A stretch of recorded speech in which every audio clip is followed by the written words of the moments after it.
ఓం నమ శివాయ. శ్రీ విష్ణు రూపాయ నమః. జూలై 13, 2025 సింహరాశి వారికి ఏ విధంగా ఉందో మనం ఇప్పుడు తెలుసుకుందాం. అయితే శని వక్రగమనం పొందడం వల్ల ఈ సింహరాశి వారికి ఎలా ఉందో మనం ఇప్పుడు తెలుసుకుందాం. సింహరాశి వారికి 11వ స్థానంలో గురు సంచారం జరుగుతుంది. అయితే మార్చ్ 29 నుంచి అష్టమ శని నడుస్తుంది కనుక, అలాగే 7వ స్థానంలో రాహు ఉన్నాడు కనుక ఈ సింహరాశి వారికి ఏ విధంగా ఉంటుందో మనం ఇప్పుడు తెలుసుకుందాం. సింహరాశి ఆ రాశిలాగే ఆ రాశి వారు కూడా సింహంలా ఉంటారు.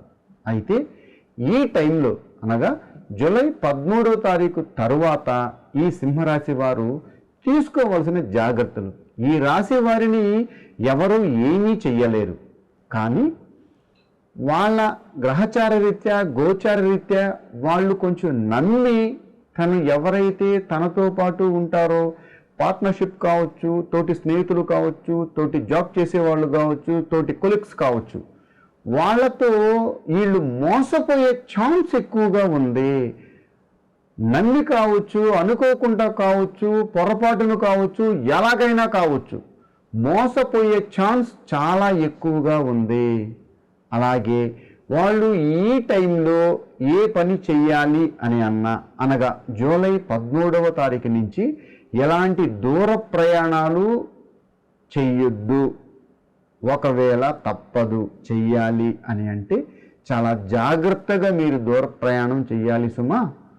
ఈ టైంలో మీకు ఎవరన్నా 4 మంచి మాటలు చెప్తే వినండి. ఎవరి మీద కోప్పడద్దు, అరవద్దు. ఎక్కువగా మీరు ఆలోచించొద్దు. అంటే ముఖ్యమైన పనులు ఈ 3 months కొన్ని పనులు మొదలు పెట్టుకుంటా ఉంటే మంచిది నా సలహా. ఒకవేళ తప్పదు, ఇప్పుడు కొన్ని కాంట్రాక్ట్స్, కొన్ని అగ్రిమెంట్స్, కొన్ని వర్క్స్ స్టార్ట్ అయ్యేటి, ఎప్పటి నుంచో వెయిట్ చేసేటి, ఆ టైంలో ఉన్నప్పుడు మనం వదిలేసుకుంటే మళ్ళీ రావు అన్న బాధ మనలో ఉన్నా, చెయ్యాలి అని తప్పదు అని మీరు ఆలోచించినప్పుడు ఆచితూచి నిర్ణయం తీసుకొని 1కి 10 సార్లు క్లారిటీ తీసుకొని జాగ్రత్తగా చెయ్యండి. ముఖ్యంగా కోప్పడద్దు, ముఖ్యంగా ఎవరితో గొడవలు వేయొద్దు, నచ్చకపోతే దూరంగా వచ్చేయండి, ఆర్గ్యుమెంట్ ఏది చెయ్యొద్దు. మీరు ఎదుటి వాళ్ళకి మంచి చెప్పి మీరు వాళ్ళ దృష్టిలో చెడు అవ్వద్దు. చెప్పండి, ఇంతే విన్నారు, లేకపోతే లేదు, వదిలేయండి. ముఖ్యంగా 7వ స్థానంలో రాహు ఉన్నాడు కనుక ఈ సింహరాశి వారు మోసపూరితంగా కానీ, అనుకోకుండా ఇబ్బందుల్లో పడ్డం కానీ, దూర ప్రయాణం చేస్తే కొంచెం బాధపడ్డం కానీ, ఈ గ్రహచార రీత్యా గోచార రీత్యా ముఖ్యంగా శని వక్రగమనంలో ఉన్నాడు కనుక మనం కొంచెం జాగ్రత్తలు వహించాలి. అంటే మిమ్మల్ని ఏ పని చెయ్యొద్దు అని నేను చెప్పను, చేసే పని కొంచెం జాగ్రత్తగా చేస్తే ఎలాంటి ఇబ్బంది, ఎలాంటి సమస్య రాదు. యాక్చువల్లీ ఈ సింహరాశి వారిని ఎవరు ఏమీ చేయలేరు. ఏదో చెయ్యాలనుకుంటారు, ఏమేమో చేద్దాం అనుకుంటారు, వాళ్ళని ఏమీ చెయ్యలేరు. సింహం ఆ పేరులోనే ఆ రాశిలాగే సింహం ఉంది.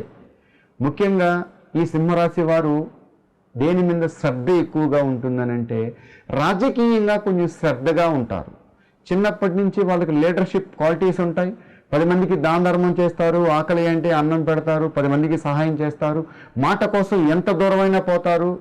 వాళ్ళ మనసుకు నచ్చిందంటే అలా ప్రాణమైన అలా ఇచ్చేయడానికి సిద్ధపడతారు. ముక్కుసూటు మనిషి, ఏదున్నా ముఖాన్ని మాట్లాడతారు, ఎవరికి భయపడరు.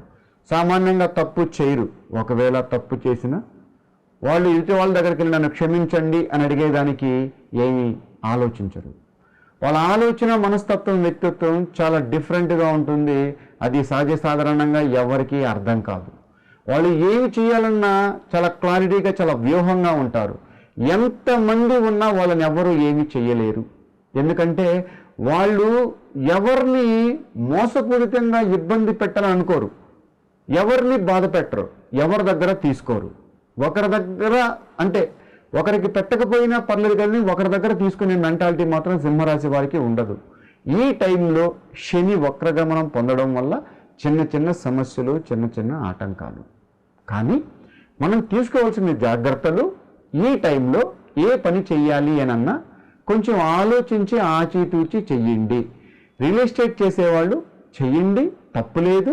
కానీ పేపర్ డాక్యుమెంట్స్ అన్నీ ప్రాపర్గా చూసుకొని, అలాగే వాళ్ళకి ఏ ఇబ్బంది ఏ ఆటంకాలు లేకుండా ఉండాలని అన్ని రకాలుగా కూర్చొని ఒక మీటింగో సెట్టింగో మాట్లాడడమో చూసుకొని మొదలు పెట్టండి.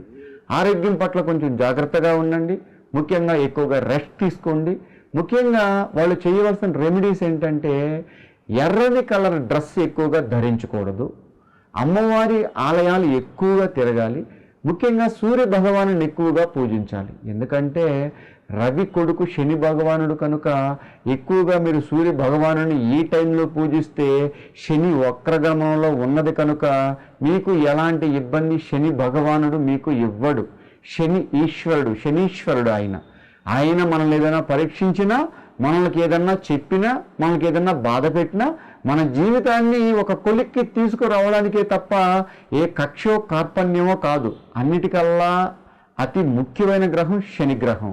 ఈ గ్రహం యొక్క అనుకూలత మన మీద ఉండాలని కోరుకోవాలి తప్ప శని వల్ల మనం ఇబ్బందులు పడుతున్నామని కాదు. మనకు జీవితంలో చాలా పాఠాలు నేర్పిస్తుంది శని.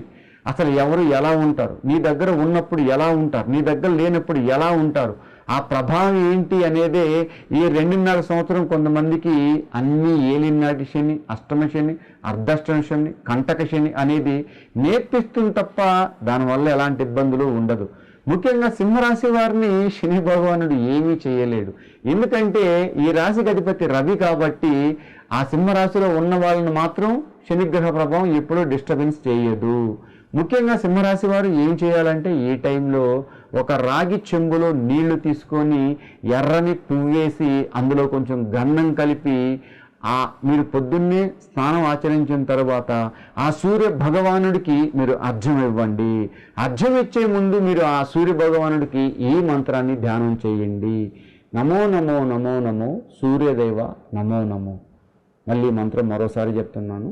నమో నమో నమో నమో సూర్యదేవ నమో నమో అని 9 సార్లు మీ అరిచేతిలో ఉన్న రాగి చెంబులో ఉన్న నీళ్లల్లో ఉన్న ఎర్రని పువ్వు కాస్త గన్నం వేసి ఆ సూర్య భగవానుడికి అలా అర్ఘ్యం వదిలేటప్పుడు ఈ మంత్రాన్ని చదివితే మీకు ఈ టైంలో శని వక్రగమనంలో ఉన్నదాని వలన కూడా మీకు ఎలాంటి ఇబ్బంది ఏది ఈ సింహరాశి వారిని పొర్రపాటును కూడా శని భగవానుడు డిస్టర్బెన్స్ చేయదు. ఒకవేళ మీకు ఏదైనా పరీక్షించి ఇస్తే మంచి ఫలితాలే తప్ప ఎలాంటి సమస్య ఏది మీకు ఉండదు. కృష్ణ.